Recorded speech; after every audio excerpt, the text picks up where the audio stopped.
Welcome, everyone, to our Difficult Conversation series. My name is Jose Barzola. I'm president at the Conflict Resolution Alliance, a local nonprofit that develops and supports peace builders in Hawaii.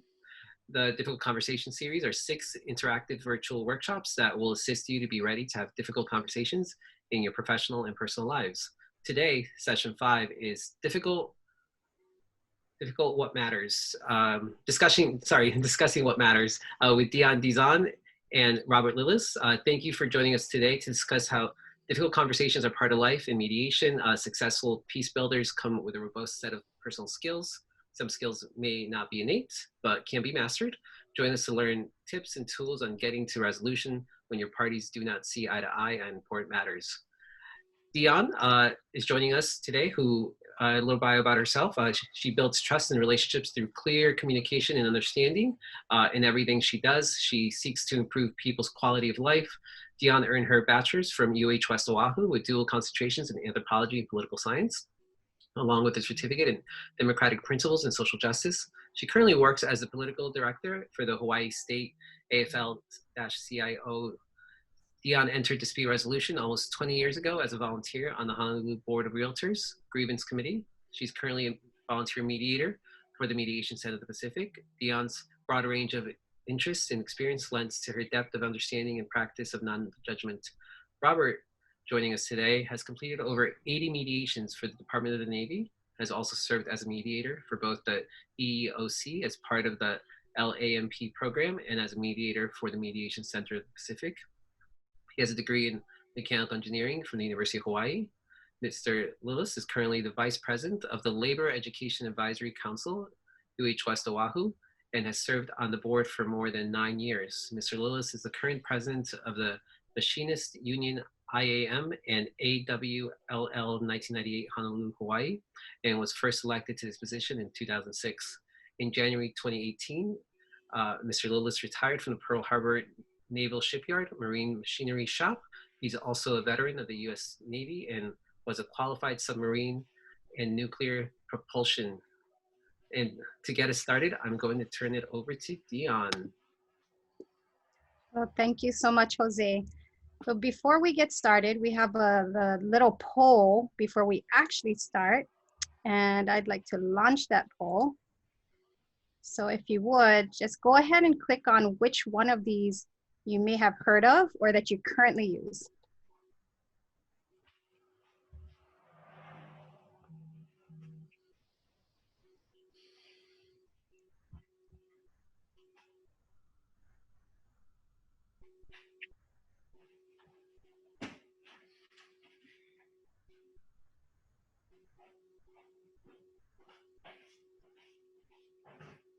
Okay, just a few more of you to answer.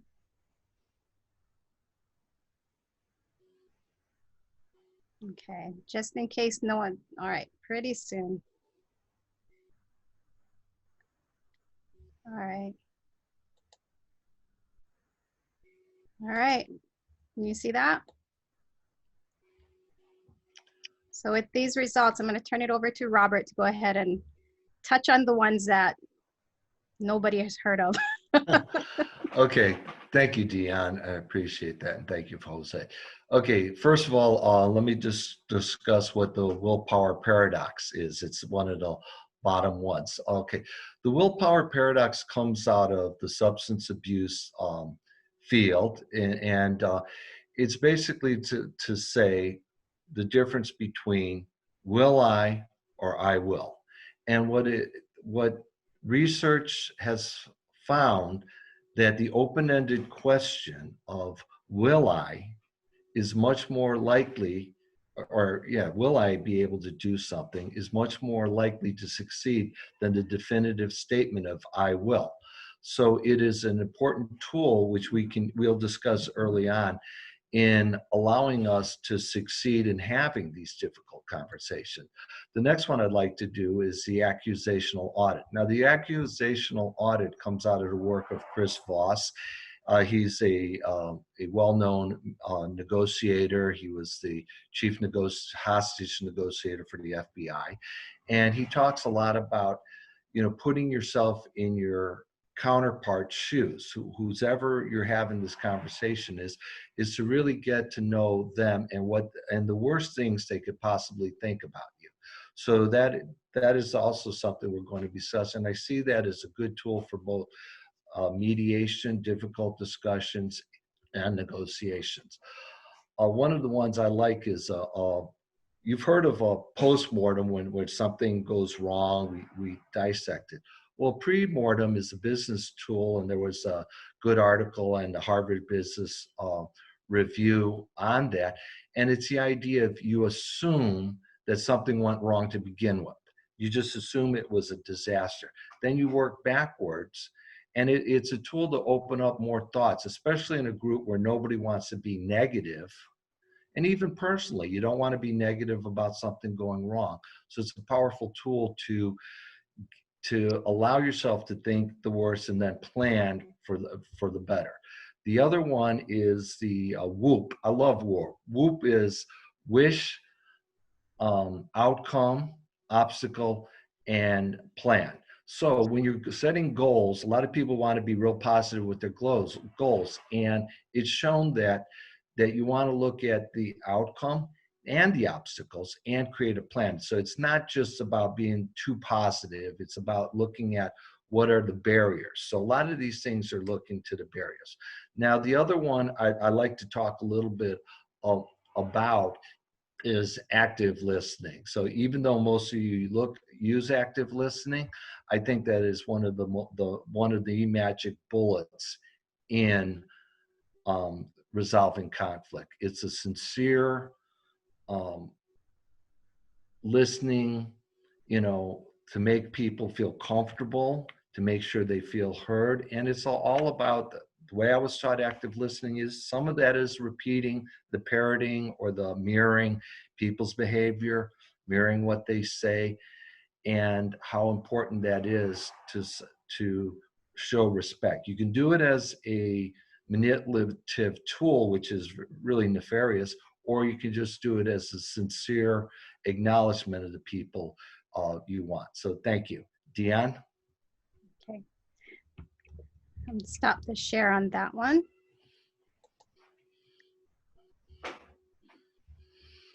All right. And so we actually have 3 questions that we're gonna kind of go over, and Jose is gonna do a mini moderation that way for us. So Yes. Our first question, Jose. Yes, thank you so much for the intro and for getting us started. But yes, Dion, if you don't mind, start out with the first question. So what is your personal approach to difficult discussions? For myself, difficult discussions come up, of course, and there's a breakdown in either communication or the relationship or both. And when a breakdown like that happens, it makes it tough, to stay in relationship with people. And so in order to do the work of staying in relationship, for myself first, you have to care enough, right? You have to care enough about wanting to stay in the relationship in order to even have the conversation. And so the first question that I ask myself is, do I value this relationship enough to get through the discomfort of hashing things out? Because I think oftentimes it comes to where people are more comfortable just pushing it on the side and not, actually addressing it. And so if I do decide that, okay, this relationship is important to me and it's something that, I want to put in the work because it matters, not only for myself, but maybe for both of us. I acknowledge that if we don't do it, the price that we pay is to sacrifice the relationship itself. Because if we don't say anything, the many fractures over time will likely lead to complete disconnect, and we'll end up in a place where we can't actually return from. And so we decide to have the conversation. It's really bracing myself for what is to come and really heading into the storm, knowing that just like any kind of weather, it doesn't sit over us, for a long time, and that we'll get through it because we're choosing to work on the relationship. Now, when I say we, oftentimes I say we, but I can only speak for myself. And I look to myself first because I'm the only person that I have control over. And although I may exercise influence over another person, ultimately, I have zero control over their choices. And so what's within my control is number one, for myself personally, is to always just bring my authentic self to the discussion.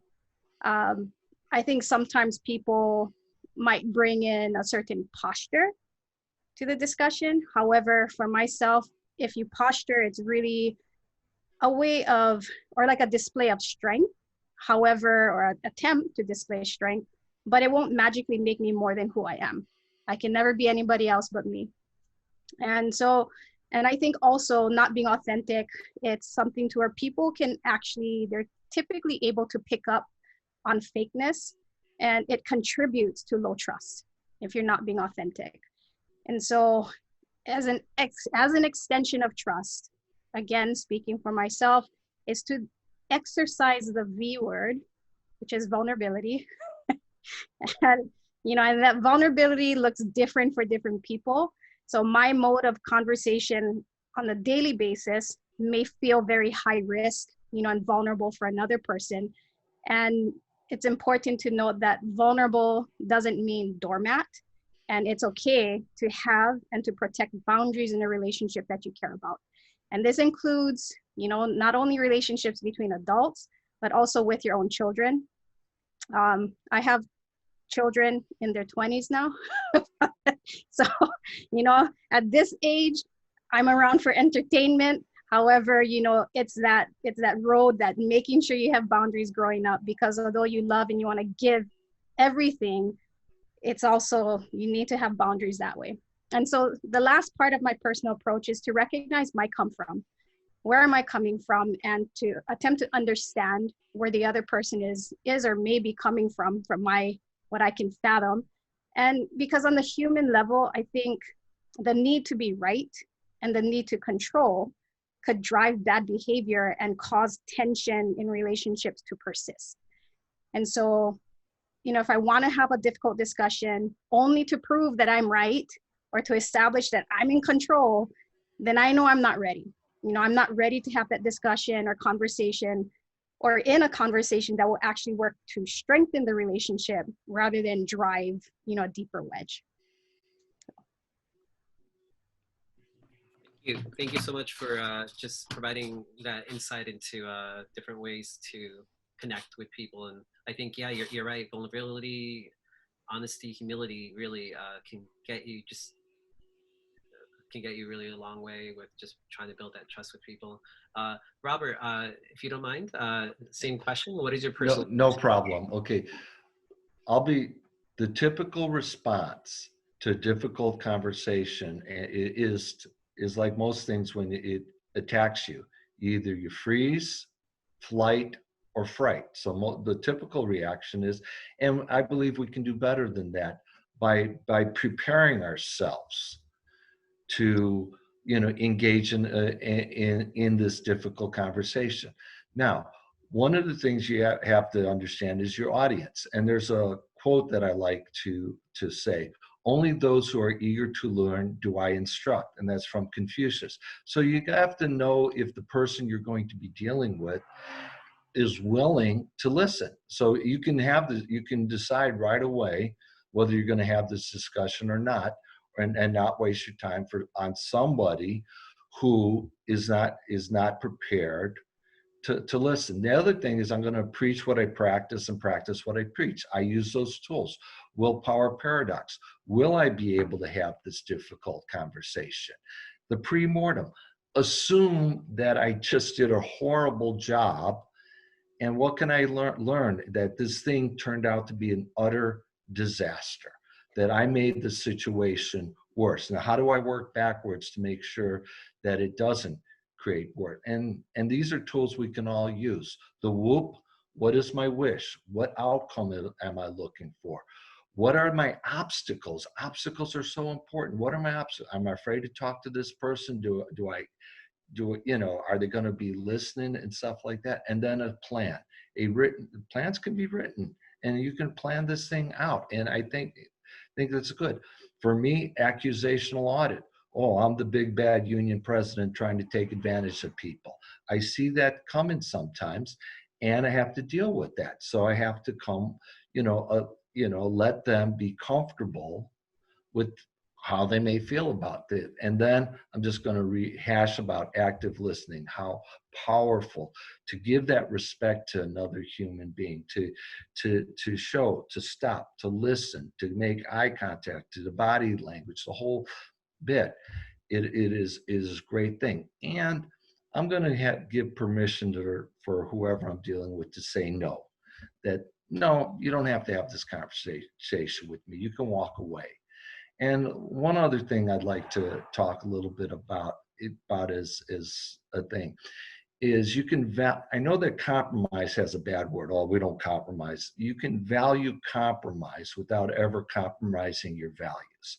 That a settlement, an agreement that you agreed to, you can value that, and you should value that if you made it in good faith and did that. So you can value the compromise without ever compromising your values. So that's my personal approach to difficult discussion. So thank you, Jose. Thank you so much for that. Yes, I mean, just I love the WHOOP acronym. I was thinking it'd be, I was like, do they have T-shirts for that somewhere out there? And I cannot find any, so there might be a business in the future for you there. But yeah, active listening though can go such a long way, and until this day, I'm always surprised at just how many people sometimes have not been able to experience just someone being on the receiving end of the active listening to actually be heard. So yeah, I mean, it doesn't sound, it's not like, you know, rocket science or engineering, but it is in a way. It's like to be the skill set to active listen is such a unique skill set that not everyone can do. So it does definitely take practice. Thank you. So my next question, though, Dion, what is your approach as a mediator or neutral third party? I think as a mediator, and before I launch into that, I just wanted to acknowledge, Robert, that what you said about, you know, acknowledging that people don't have to have this discussion with me, because that's the part of, even if you're ready, right? They might not be ready, and that's timing, right? That's all part of the deal. But so as a mediator or a neutral third party, it's not about me anymore. It's not about me. It's not about my approach, but about the process, you know, of mediation and guiding people through the process. And I think that in mediation, it's really the work of the mediator. And I hate to preach to the choir, but I'm gonna preach to the choir. It's about, you know, having the discipline, you know, having the discipline of sticking to a system of dispute resolution that works. And the work is to not get in the way of the process, which could hinder parties from actually finding value in the mediation itself, because I got in the way, you know. And so that's something that I think is important to understand. And then just to, you know, go into mediation knowing that this is likely a human issue that turned into a money issue. And so we're kind of peeling back the layers, or giving people the opportunity to reconnect there as people that are, you know, it's like they're capable and they're responsible to enough to come to agreement, you know, instead of bringing in a village elder who might have done it, or a trusted, you know, advisor. It's like they're bringing in a neutral that can help with that. And so the skill of the mediator actually comes in knowing the process well enough to guide people through it within the time set aside for the mediation. So whether it's 30 minutes, like at the district court, you got the bailiff knocking on the door and you're like, you know, so, you know, whether it's at the district courts, there are 30 minutes there, or 3 hours, or over a series of days, or even if it's the type where people, you know, we're going to get to this, you know, whether it's midnight or 3 a.m. So whatever time you have set aside for mediation, you know, the skill of the mediator is to either compress it or condense it into that time, or be able to expand it. But either way, you know, it's really being able to take people through, because the success of the mediation, oftentimes, you know, here it's said that it's not measured by whether parties reach agreement or not, because truthfully, it's possible that reaching agreement was never the goal. And it's possible that the human issue was actually bigger than the money issue, and the process of mediation helped to smooth that out, where the agreement became less important. So it really depends, because as varied and different as we are individually as people, that's what we bring to mediation. We bring ourselves, and so it's always different, but the process remains the same. And so the last thing I want to say about that is that, you know, I like to think of it as being hard on the process and soft on the people. Not too soft though, because, you know, you want to show them the path and they either walk along or they need encouragement. And so if they need the encouragement, that's where you kind of help to pull them along.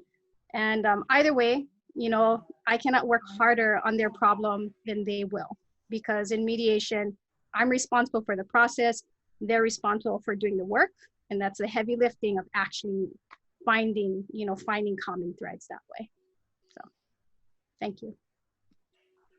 Thank you, thank you. And Robert, same question. Okay, in mediation, you're going to rise to your level of preparation. So you're going to be confronted, I believe, with some difficult questions in mediation. One of the ones I was prepared for, my background is I was a Navy mediator, was the first mediations I did, and I was the union president.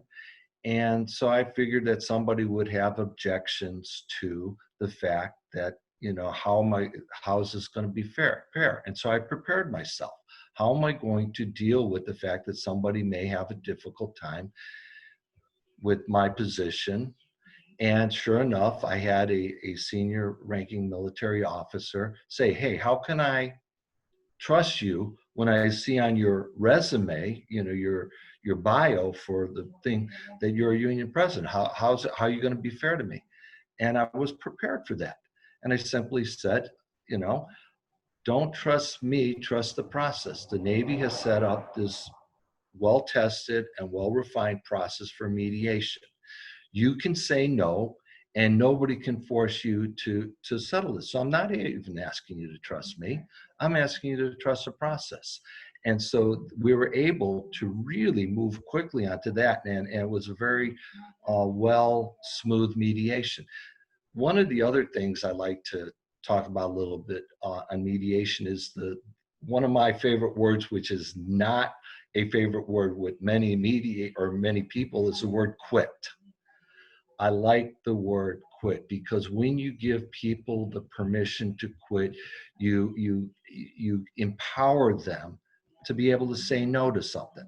And I'm very clear that you can say no for any reason or for no reason at all. You can quit for any reason and no reason at all. And at the same time, I encourage them to try to work hard to resolve whatever differences they have, so that they can settle this matter. Because I tell them, one way or another, this matter will get settled, either by a judge, a hearing, overcome by events, or, you know, somebody just passes away. But somehow these matters get settled. So this is your opportunity. Another thing you can get confronted with and prepared for is you can get accused of, you're not being fair.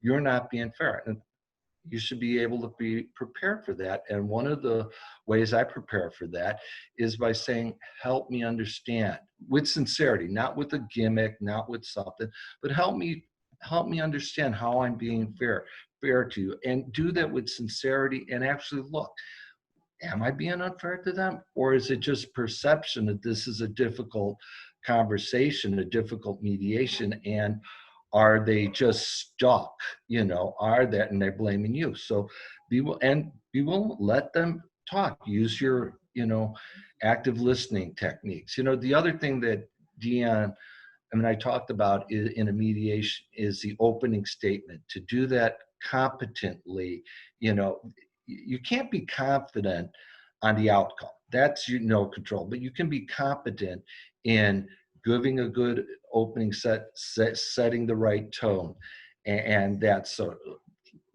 of thing. So this is how I handle difficult conversations in a mediation setting as a third party. So thank you. Thank you again for that. And to keep us moving along here, so our third question, actually, Robert, if you don't mind, what approach do you recommend for handling difficult discussions in life? You know, I'm going to encourage the idea of role playing, because, you know, find a family, a friend, somebody you trusted, and role play. You know, one of my counterparts who's a union president, I'm going to give his name as Johnny. His name's not Johnny, but we worked a lot on the table together and negotiating. And we would change, and we would practice role playing. He'd play the manager, I'd play the manager, he'd play the union, I'd play the union. And we got really good. And sometimes we actually use this in family disputes and friends and colleagues. How do we handle these things? Well, Johnny calls me up one time and he says, "Hey, Bob, I got stopped for speeding." And knowing how fast Johnny drives, that is not unusual at all. So he goes, "Yeah, but you got to hear what happened." I was like, okay, Johnny, tell me what happened, Well, I got stopped for speeding and I rolled down the window and the cop came over to me.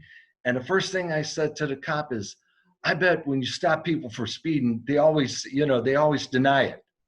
And he says, "Yeah." And the cop said, "No." He said, "Yeah, they always deny it." And I told the cop, and I bet people, next thing they tell you is, "I pay your salary."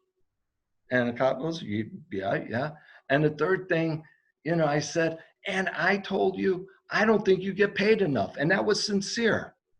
And Johnny tells me it was the only time he ever talked his way out of a ticket. And I asked Johnny, "Did you try to talk your way out of a ticket?" No, not this time. I drive really bad. I was speeding and this and that. So does this stuff work? It does. It works.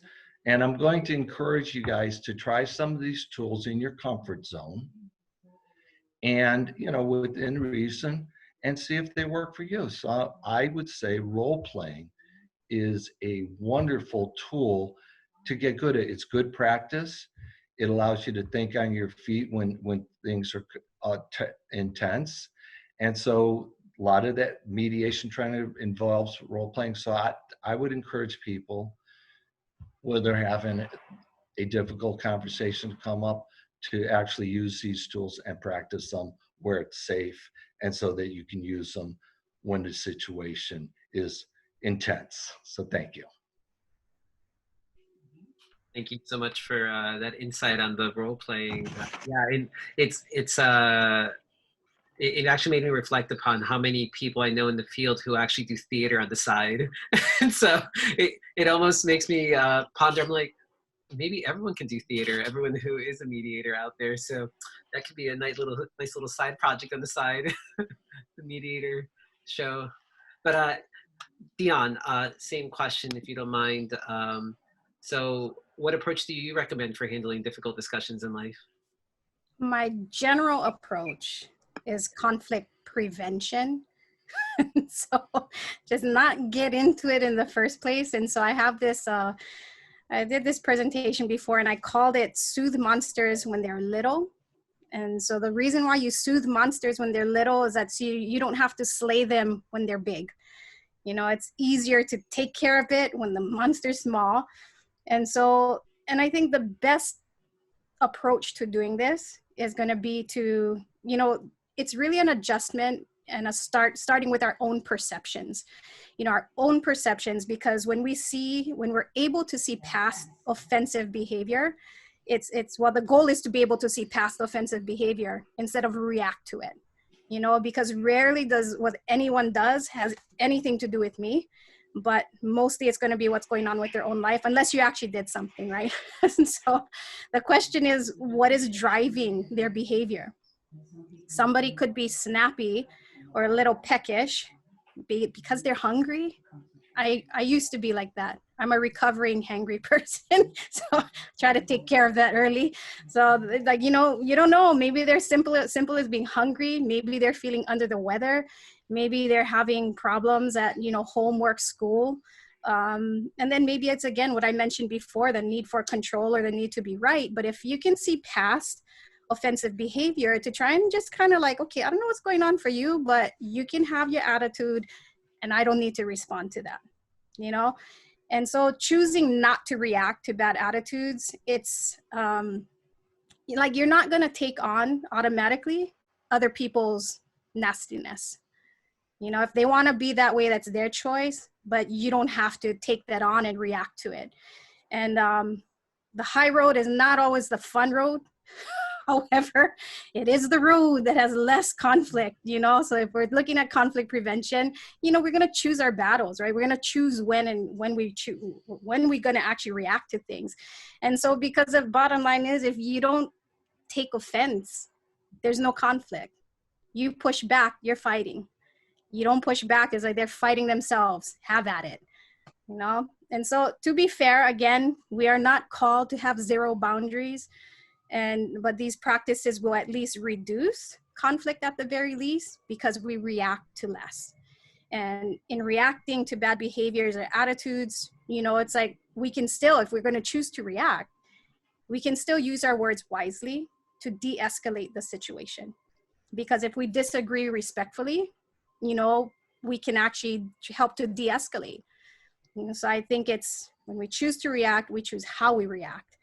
And there was my favorite saying, probably gonna botch it, but it's Viktor Frankl, where, you know, there's between stimulus and response, there's a space. In that space lies our growth in it's our freedom to choose. And in that choice, you know, lies our growth in our freedom. And so the further we stretch that out between stimulus and response, we have an opportunity to really be in control of that, of our own response, the thing that we can control, right? And so if it cannot be prevented, try to address it as early as possible. When I say early, again, like to Robert's point, now might not be the time. You know, it's like, oh, I want to talk about this now. You know, it's not, you might have to be patient. So timing is going to be important, because it's probably not going to be feasible to work on something when emotions are too high. And I think it's being comfortable with space, with knowing that the relationship is not over just because you give it time to just calm down before you kind of come at it. But however, it's also, so not only being patient, but it's when the opportunity to bring it up presents itself, have courage and take it, you know, have that discussion. Because sometimes I think there are openings that we might recognize, and then, but we still don't take that step because it's still a difficult conversation to have. And so in professional relationships, don't hide behind technology, because email is not the most appropriate mode of hashing things out. You know, it can end up exacerbating existing communication issues, and instead of increasing understanding. So you think you're being super clear, but all you do, it's like, you know, there's a lot lost in translation, you know, for email. And in blasting away behind the keyboard, it's like we forget about the human, you know, that we're firing shots at, or that they forget that we're human, that they're firing shots at. And so lastly, you know, in professional situations, it's really exercising restraint and don't come out swinging. You know, it's ask questions, you know, seek to understand before we seek to be understood. Because it's the, you know, help me to understand your bad attitude. No, not like that. That was a bad example, but you know what I mean. So just ask questions to get curious, I guess, because if we get curious, truly curious, like authentically curious about why, you know, this is, you know, we might get an answer that we didn't expect. And so that's my thoughts about that. Jose, I just want to add a couple things to, especially concerning the email. In most of the many of the mediations I've done with, I do mostly work, or I did do mostly workplace mediations. And there was always an email component to that. And what's interesting about email is it's, again, they call it a paradox. While email tends to be the most honest conversation, and they haven't done a study on text messaging as far as I know yet, is very honest. People are very honest in their email. The most dishonest is a telephone call. People are very dishonest. Yet at the same time, email is the most misunderstood form of communication there is. Now, I was in an intense negotiation with a supervisor. I was playing, not a mediator at this time, I was playing the union president here. And one of the supervisors at this meeting said, I'm excellent at email. Her boss and I at the same time said, no, you're not. Technically, she was a marvel at email, that she had all these templates going. She controlled when it was. But the tone of her emails were so caustic that it created such havoc for the workforce, for herself, and everybody else. She didn't know that she had to tone stuff down. Everything was so demanding and so upsetting to the people reading it, because she didn't get that feedback. So email is a wonderful tool. I love email. We've emailed each other back, to Jose and Dion, and I appreciate it. But it's also can be one of the most misunderstood forms of communication. So there is a real danger in that. Honest, geez, how could something be so honest yet so misunderstood? So it's one of those things that you have to worry about. Now I just want to go on to one of the words that when you're asking, you want to do an inquiry and say, avoid the word why as a general rule. And sometimes it's hard to do as a mediator in the mediation, because that, why did you do that is very accusatory. Help me understand what's going on here. Much more friendly, much more open up. But at the same time, there is an appropriate way to ask why. And I think it's a very good question. When people get a settlement, when they finally get a settlement, I can ask them as a mediator, why are you signing this document? And let them defend that document. And it really does help prevent buyer's remorse. When they have to articulate what was good about the settlement for themselves, it allows them to take ownership of the agreement, that this agreement is not just, I own this. And what's funny is the less reasons they give, the stronger that is. So you can cut them off at one reason, that's fine. If they insist on two, fine. But one reason is actually, the more people give reasons, the more they have to work, and the more they question, was the settlement good? So a single reason is actually more valuable than multiple reasons. So it's just a little tip for mediators, that when you get to the point of the settlement, don't be shy or to ask them why. And a lot of things in life, when people make agreements, have them defend their agreements. That, is this a good agreement for you? I would like to know why this is a good agreement for you.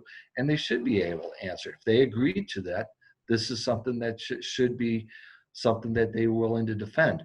Many times at home, they're going to get, why did you accept such a little settlement and this and that? They may get that pushback.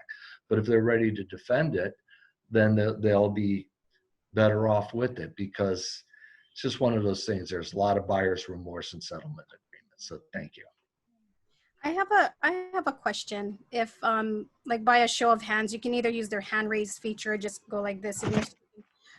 Who has to deal with like complaint handling, whether it's for work or for volunteering or yeah. So I found a question that has helped me, because sometimes by the time that they get to you, it's like eeny, meeny, miny, you were the fool that picked up the call, and you're gonna get it now, like they are just heated, and they're gonna like, so I've taken a few calls like that, and I'm listening, right? Because I understand this person is upset, and ultimately they're calling me because they want my help. However, he just does not let up, just keeps going. And finally I just said, do you want my help, or do you want to alienate me? Because I want to help you, but right now it just seems you're too upset for me to help. And I just be quiet. And so just by asking, it's like, because they know they're being nasty, so it's really putting it back on them that I'm here to help you if you allow me to. And so, do you want my help, or do you want to alienate me? And just be quiet. And that has worked. I've had to use it a few times, like not recently. However, even if, you know, behind email, behind the keyboard is one thing, but also on the phone when they don't have to look you in the eye and be crazy, you know, that can also be, you know, something. But that has worked well. And I think sometimes just the tone of the question and just how you float it out, you know, will make a difference as well. So many different situations. Like, who else do we have? Well, actually, I'm gonna turn it back to Jose before I start. No, Sorry, Jose, go. no, thank you so much for polling the audience. That was wonderful. And yes, I agree. Email and texting, there's just a lot that can be lost, unfortunately, in that sense of communication. The phone calls actually reminds me of I used to work at a call center, and it was to get people to hopefully agree to take health surveys, and a lot of hangups. But you get really good at your communication skills because that's all you have. I don't have my nonverbals. I have my voice. And so my tone would be so important when those first like 5 seconds, that's all I had to make it work. And practice, like everything else, practice makes perfect. And yeah, after a while, I would just couldn't get people off the phone basically. So just trying to refine those skills is so important, especially in this digital age. And now that we're physically distanced, being able to connect with people on a phone basis is so important. And it almost feels like, you know, throwing it back to like the 90s and when you used to just call your friend up and just catch up. So thank you. But we do have a few questions from the audience I want to get to. First off, what do you suggest to do when the discussion is at an impasse and or gets heated and emotional? Okay, one of the things is bad behavior may be a judgmental call, but I'm just going to say it. I don't put up with bad behavior as a mediator. I try to nip it in the bud, you know, soothe the monster before it gets out of hand. And I try to do this as professionally as I can. May call a caucus to the meeting, may break the parties up. That tool I said about the word quitting, you know, you guys can quit, you know, that's sometimes motivate, because who wants to be, you know, there's part of that could be a little manipulative, and I is who wants to be called a quitter. You know, giving them permission to quit, but at the same time encouraging them to sticking with it. And sometimes it is senseless that you're just going to go around in circles. They're not going to be going it. Another tool that I use in the mediation process is, you know, why is it good for the other side? We know why this settlement, what you're asking for, is good for you. Now, can you tell me why is it good? You know, I'm using the why question here. Why is this good for the other side? Because they have to get something out of this. And don't threaten them by, oh, I'm going to go to court or something. Threats usually backfire in all this matter. So don't threaten them. That you have to know that this, and it's up to you to figure out, not me, the mediator, but it's up to you to figure out what's good for them. And one of the ways you can find out what's good for them is ask them, for God's sakes. Don't just assume. You may not know what they're looking for, so ask them. Get the conversation. And sometimes there's a really bad power dynamic. Some people can't communicate very well. They're all emotional and this and that. So slow down. I may actually role play in the private caucuses, which you have with the parties, to make sure that they're prepared to actually articulate what they want. Because sometimes they just don't know. They really don't know what they're asking for, and they don't even know if it's legal, what they can get. So slow it down, maybe some role playing, and have them, sometimes with the role playing, I have them play the other side and vice versa, so that they understand, how does that feel? And sometimes they're like, ooh, no wonder I'm not getting anywhere. No wonder. So they have to sometimes find it out for themselves. So those are my tips on that situation. Dion? And so to repeat the question, Jose, it was about what to do when parties are at an impasse? Yes. So what do you suggest to do when discussions at an impasse and or it gets heated and emotional? So I think in terms of the impasse, really it's in the mediation setting, I like to remind people that you know, it's like I heard, it was Judge Darlin Landil said, you know, 10 times out of 10, one party goes home unhappy if she makes the decision.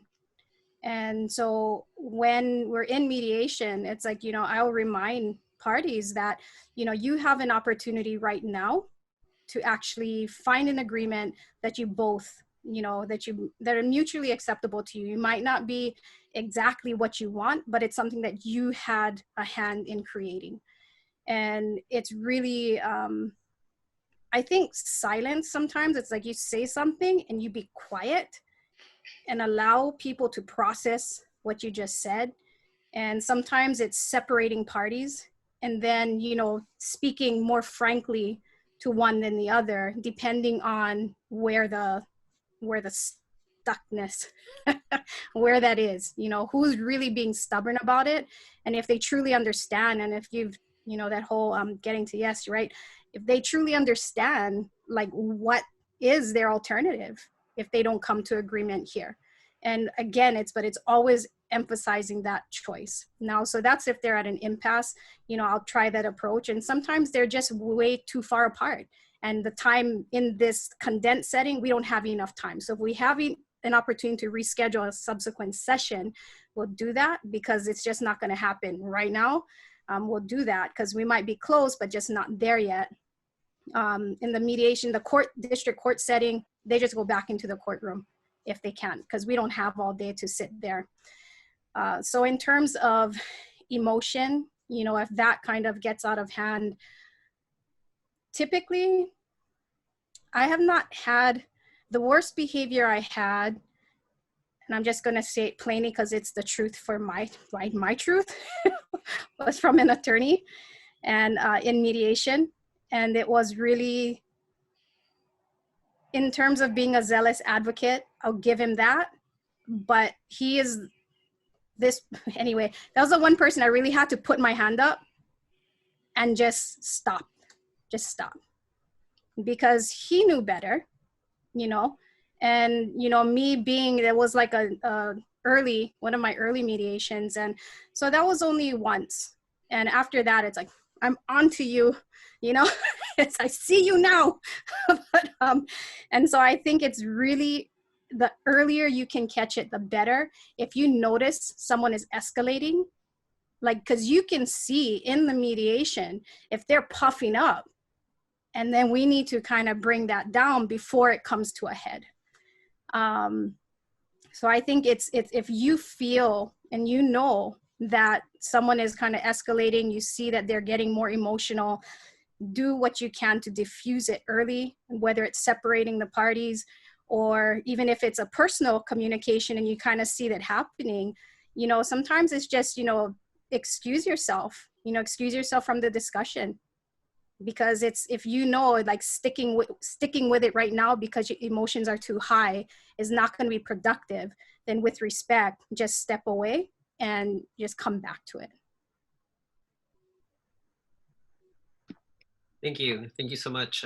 So just, we have about 10 minutes, but we have 2 other questions here. So somebody in our audience mentioned that they teach interpersonal communication, and this info is spot on. One of the most common questions they get from their students is, as they quote, "What do I do if my partner, friend, sibling, coworker is not receptive to my attempts to communicate effectively?" Basically, students are getting frustrated because they feel like they're learning all these great communication skills, and then they're trying to employ them in their relationships, but the other person's not having it. So how would you respond to that type of question? Okay, early on I gave the quote from Confucius. I don't teach people who are not eager to learn, or I'm not getting it right, but the gist of the communication. Sometimes there is nothing. Don't help people who don't want to be helped. I mean, you can see them struggling, and it can be extremely painful to witness, but if they're not ready for you to, you're just spinning your wheels and you're going to create more upset for yourself. So there is a time to let go to do that. And now, this is a difference between Dion and I. We're having a conversation, be smart and be wise. Wisdom teaches you when to speak up and when to hold back.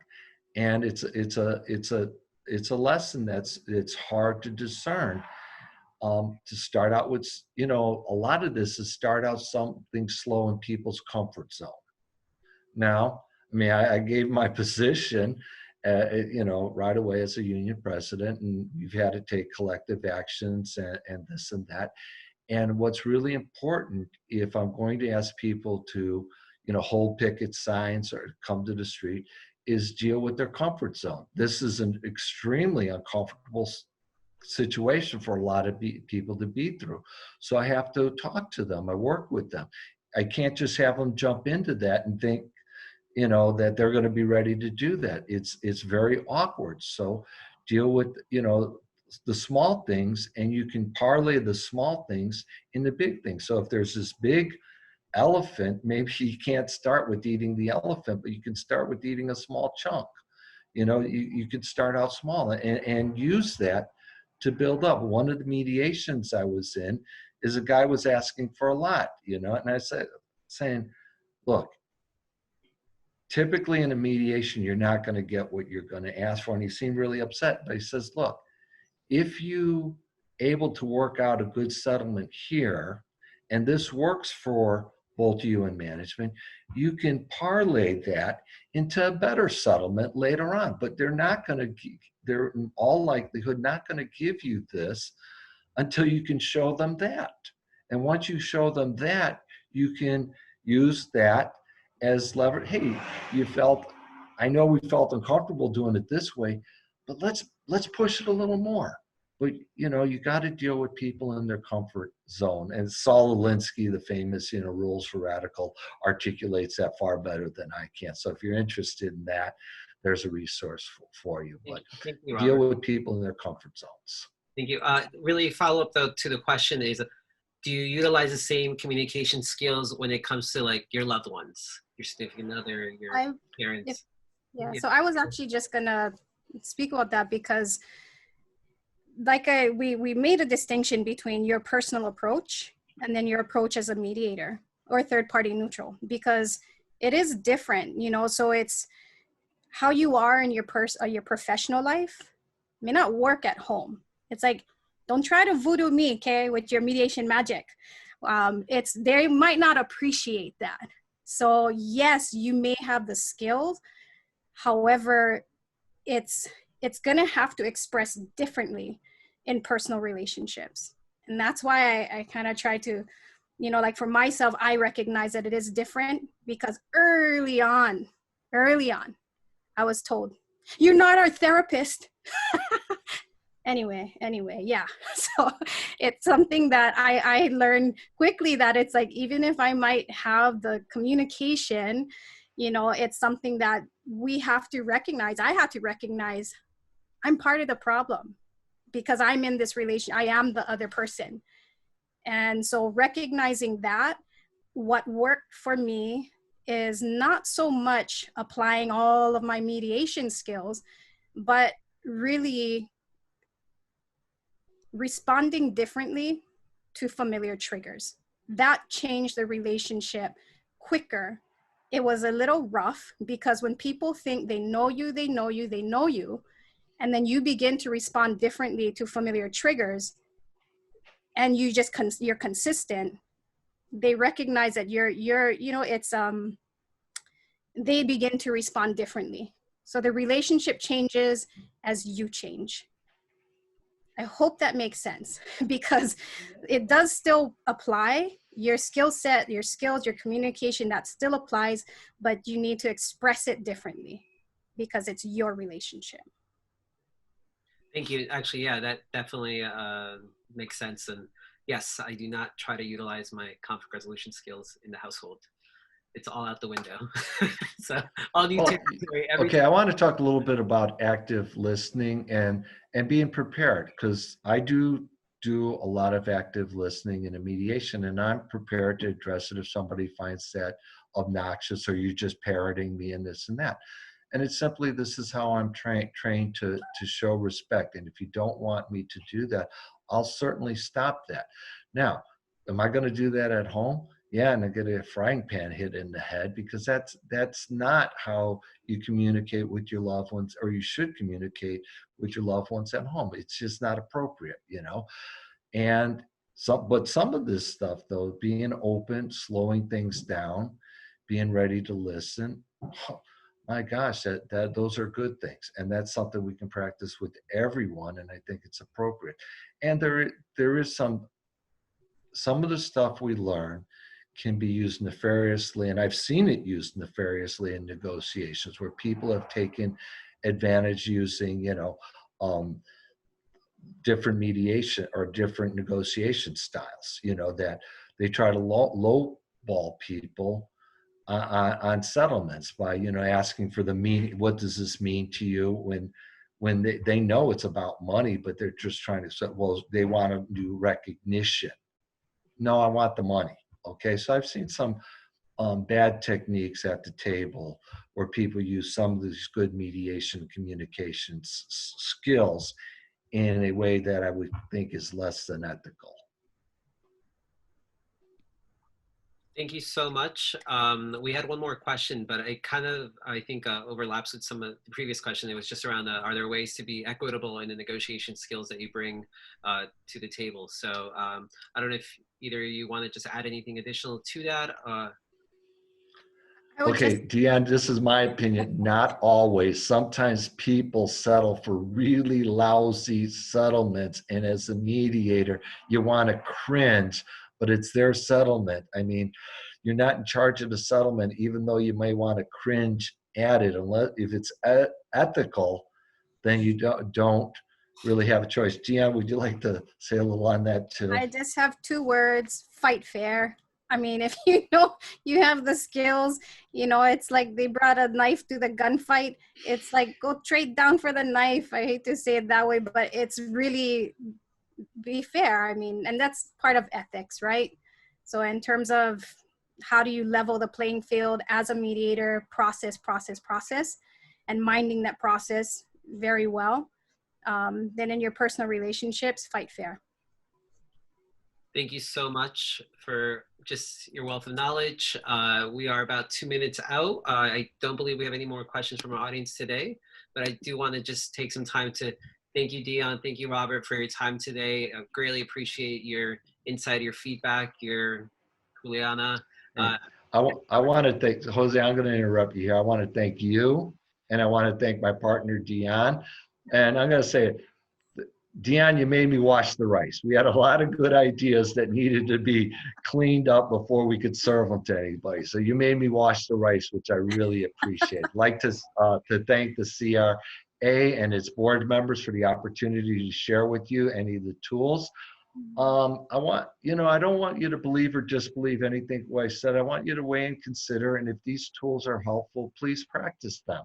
You know, they may work out to you really for a very positive thing, and maintain them inside your comfort zone. So I'd like to really thank the group and the listeners here for giving us their time, sharing us with their time. So thank you. Thank you.